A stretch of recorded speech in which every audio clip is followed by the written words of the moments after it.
গাজর খাওয়ার উপকারিতা অনেক। কয়েকটি উল্লেখ করা হল। ১. চোখের জন্য ভালো। গাজরে প্রচুর পরিমাণে ভিটামিন এ এবং বিটা-ক্যারোটিন থাকে, যা দৃষ্টিশক্তি ভালো রাখতে সাহায্য করে। ২. ত্বকের যত্নে সহায়ক। গাজরে অ্যান্টিঅক্সিডেন্ট রয়েছে, যা ত্বকের বয়সজনিত সমস্যা কমাতে সহায়তা করে এবং ত্বক উজ্জ্বল রাখতে সাহায্য করে। ৩. রোগ প্রতিরোধ ক্ষমতা বৃদ্ধি। গাজরে ভিটামিন সি এবং অ্যান্টিঅক্সিডেন্ট থাকে, যা শরীরের ইমিউন সিস্টেমকে শক্তিশালী করে। ৪. হৃদযন্ত্র সুস্থ রাখে। গাজরে পটাশিয়াম এবং আঁশ থাকে, যা রক্তচাপ নিয়ন্ত্রণে রাখে এবং হৃদরোগের ঝুঁকি কমায়। ৫.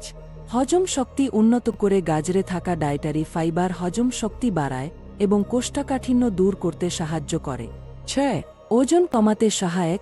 গাজরে ক্যালোরি কম থাকে, তবে ফাইবার বেশি, যা ক্ষুধা কমাতে এবং ওজন নিয়ন্ত্রণে রাখতে সাহায্য করে। ৭. ক্যান্সারের ঝুঁকি কমায়। গাজরে থাকা অ্যান্টিঅক্সিডেন্ট ফ্রির অ্যাডিক্যালের ক্ষতি কমায়, যা ক্যান্সারের ঝুঁকি কমাতে সাহায্য করে।